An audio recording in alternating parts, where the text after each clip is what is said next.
Welcome to all inspiring chefs, cooks, and everything in between alike. This is Griever, your guys' host as always. This is my new bar, the place I'm currently at, and this is Shokugeki no Soma, chapter 278, entitled Wriggling in the Night. Now, without further ado, guys, let's start cooking because this chapter had a few just, okay, yeah, I don't care.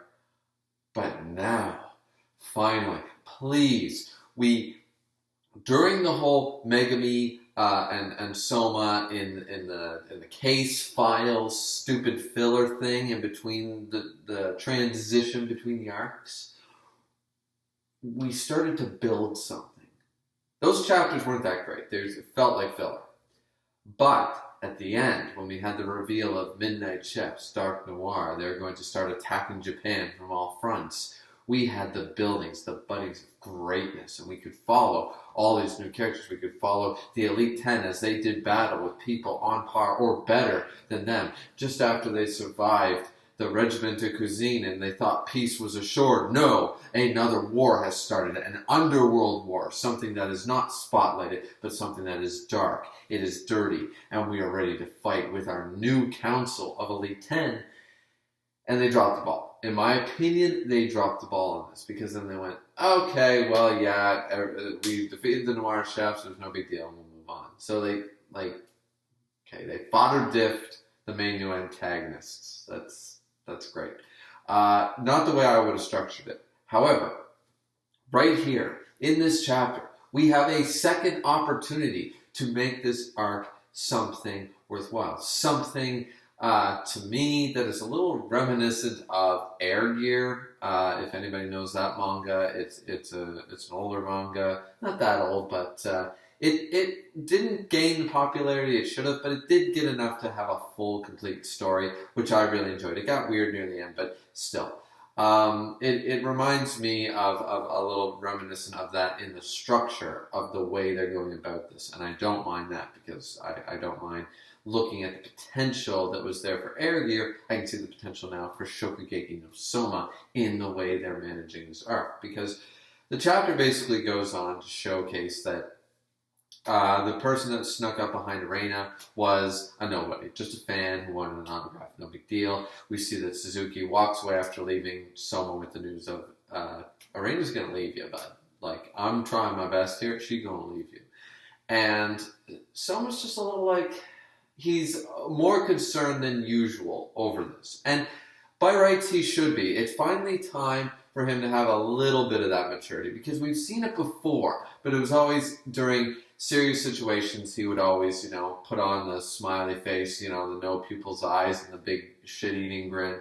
He would do that, but then in the background, when no one could see, he'd have the serious eye, the slit, that Batosai look from Rurouni Kenshin sort of idea. He'd get that look in his eye, like, yeah, I was Mr. Kimura, the nice guy, the guy who never kills in public, and the Polar Star don't around my friends, behind the scenes against the antagonist. Like, I just became the Batosai, the Manslayer, and I'm going to murder your ass. So, that character, we're starting to see, we always saw the maturity, but that's been lackluster for a while now.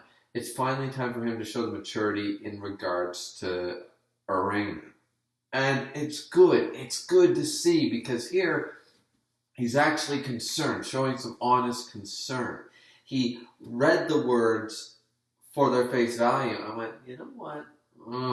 So we get a bit of fluff that I don't really care about. Yeah, nobody's doing very well. They made like 8,000 instead of 9,000, some of the people. And the Elite 10's building is probably not going to be finished, according to someone, by the time the 3 days are up, and they've been tanking. But they'll figure out a way, sort of idea.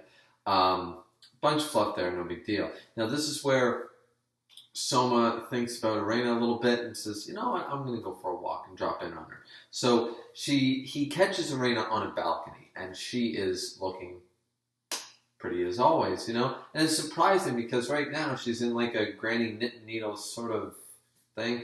Like, it's not exactly something sensual or sexual. She's not in a pretty dress or a bathing suit or something like that. It's just her. dressing as her. She was ready to go to bed. She was just on the balcony. So Soma stops by, but he catches like her beauty in the moonlight and just kind of take it back for a second. That one panel got the shippers going nuts. It got the shippers going nuts. And you know what? I shipped them because, forget Megami, I shipped those two, so I'm totally on board with this, that Soma's finally recognizing, you know what, And then he's bold enough, once he recognizes this, he's just like he's talking to her and stuff and saying, oh, like, what are you doing here? You know what, I went for a walk, but now I forget why I'm here and sort of thing. And then Reina laughs at his silliness, like, you left your room 5 minutes ago and you can't remember why you left? Like, what's wrong with you, sort of deal? And she's laughing and smiling. And he just looks at her and goes, like, totally unabashed. This is the good thing about Soma's character, because if they made him the blushing idiot, I would be pissed, because that's not Soma. But this is Soma. Soma's like, he was a little taken back by her beauty, and then he calls her on it, sort of idea, in a way, in his own way. And he's just like, you're a lot prettier when you're smiling. Or he says, you're really pretty when you're smiling. And she gets all flustered, because that's Reina. Reina gets all flustered. So it's just like, well, in all honesty, every time I ever look at you and stuff, you're always either pissed off, you're peeved, or you're serious or something. I don't see you smiling enough. And that is an accurate statement. We don't see, between Soma and Reina, she's not smiling that often. She's not a big smiley, feely character a lot of the time.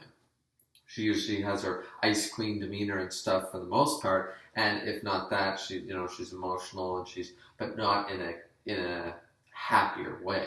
So seeing her in the smiling thing is not something that Soma's accustomed to. So it makes perfect sense for the story. This is good budding relationship material. This is a proper conversation that they would have.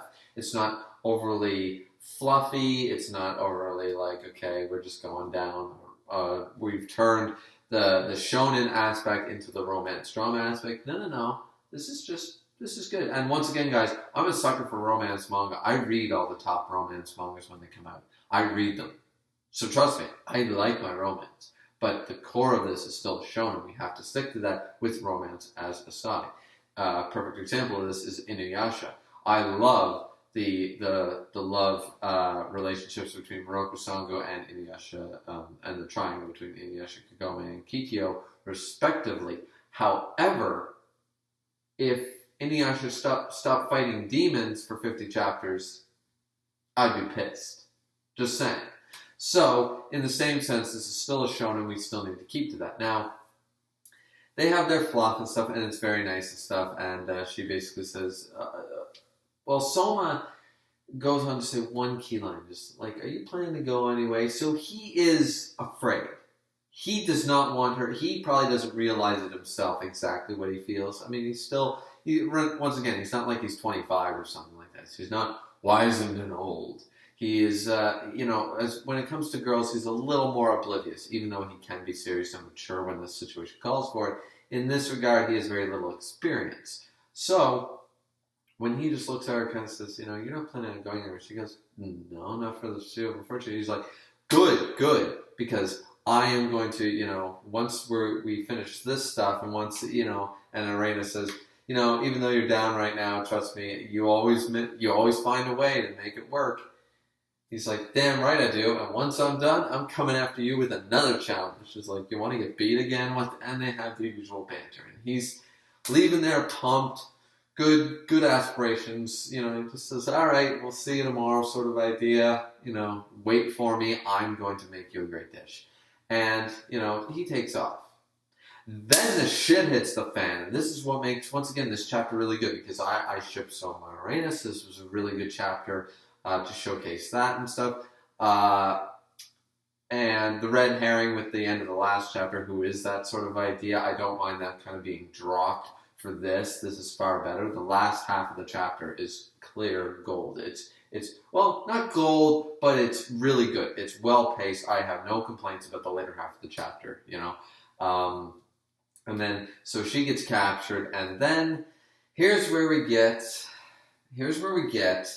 clearly the real antagonist. And this is why I brought up before about the whole, they screwed up after the Megami Soma case files. and the introduction of dark chefs, midnight chefs, chef noir, whatever. And all of a sudden, they decided, you know what? No, we're going to have the Elite 10 take them all down pretty unceremoniously. Not going to see the cooking, not going to see the battle. We just took them down.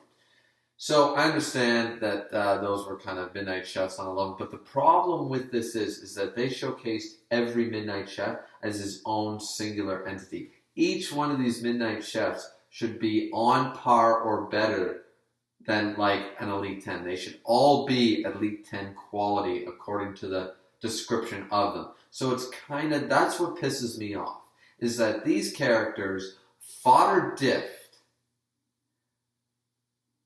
a lot of, like, how many was it? 4 or 5 midnight chefs. When the midnight chefs as a whole, a singular midnight chef should be around mid-class Elite 10. Every single one of them. Bare minimal. And they were fodder diffed unceremoniously. Now they're coming back saying, but they're still a threat. It's like, well, you can't have it both ways. You cannot introduce an antagonist, you know, the newest set of antagonists to a story, and then have the first half of them fodder diffed. Even if because the issue is that this is not an army. We're not talking an army like, oh, this is the grand army, and now we're having the main characters fight through the foot soldiers. There are no foot soldiers in the Dark Chefs. The Dark Chefs are elite. Every individual is supposed to be elite. Every single one is supposed to be a captain in Bleach, a pirate captain, one of the worst generation in One Piece, a gourmet hunter in Toriko. They're supposed to be elite already, standalone, every single one of them. And they were fodder diffed. But now we have this opportunity. And sorry for that rant, guys, but I'm still trying to come to terms with where this series kind of twisted for me and how it's getting back on track, and trying to see through my own bias and try to really get back to Shokugeki no Soma at its core. And I believe this chapter slowly did, in a twisted way, but a good way, because now we're seeing the vanguard for Saiba Ashia. We're seeing it. We're seeing it because Reina gets kidnapped, wakes up, there's Suzuki sitting there like, welcome to Saiba Ashia's palace. And it's like, alright. Now we see a clear rip on, apparently this is 7 deadly Shokugekis, because now we're seeing Escanor sitting there, literally in his same bartender attire, drinking booze. Like, I'm sorry, but that design was so damn stolen. Like the character design's cool, but it's Escanor. It is 100% Escanor. I'm sorry, you can't deny that. Same with the haircut of this masked dude. Is clearly that dude from Street Fighter. I don't play a lot of Street Fighter, so I always forget his name. The military guy. His name begins with a G, I believe, or something like that. Anyways, that dude, like, clearly that's that. Then we have this, you know, always the creepy glasses thing, always the two circular. We get the Morpheus-looking glasses samurai, you know, creep dude in behind the couch, and then we have some woman from the third right of Hellsing Ultimate standing in front with a chainsaw in full military garb. Like, okay, like, alright, are the designs cool? Sure. Well, the mask guy does not need the hair, because the hair stands up but then got like locks in the back. That's just dumb. That's stupid. That's weird looking. But the other designs look fine. The other design, the shaggy, shady guy with the Hojo glasses, Final Fantasy VII, or there's a lot of characters like that. Basically, to me, this is Creepfest 101. They've revived, they've brought Escanor, Shao Tucker, full metal alchemist, and they brought some member of the Third Reich from Hellsing Ultimate we didn't see, and they got a mix between that dude with the hairstyle in Street Fighter mixed with Vega, or whatever his name is, from Street Fighter, with the mask and the claws and shit. So the originality is just not really there for me, because it feels like these characters were pulled from multiple manga and multiple different like video games and stuff. Like, what's next? There's going to be a dude who shows up wearing a green tunic. You know, like, I'm just waiting for the next cameo to drop at this point. It feels a little unoriginal. Now, once again, I'm bitching now, but I am happy. I'm happy at the direction that the series is going, because now she's kidnapped. They're going to realize it's going to be, this is the real start to me, for me personally. This is going to be the real start of the new arc and the new dilemmas that the characters are going to be in. I'm going to be happy about this. This looks good. We have now, 4 to 5 elite level characters, antagonists for the main characters to take on, not just one. This is also a good thing. The only gripe I have, once again, is the stolen character designs. The character designs are so blatantly taken from, like, there's inspiration, and then there's just blatant, oh, I like the look of that character from DeviantArt, and I'm going to put it, in my manga series. It looks like that to me, unfortunately. But what do you guys think of the character designs? Am I wrong saying that the guy standing behind the couch is simply a shaggy Shao Tucker, and that is that's literally Eskimo. There's not a single design change other than the fact that instead of small reading glasses, he's wearing aviators. That's the one difference between that character. Once again, the third right girl, mixed with a little bit of fairy tale, Shokugeki sort of, uplifting there. And, I'll give credit to the dude in the mask. Just because he's wearing a Vega mask mixed with the, what's that guy's name? Guy, something like that, hairstyle. It's a little bit like, okay, what's going on with that character? But either way.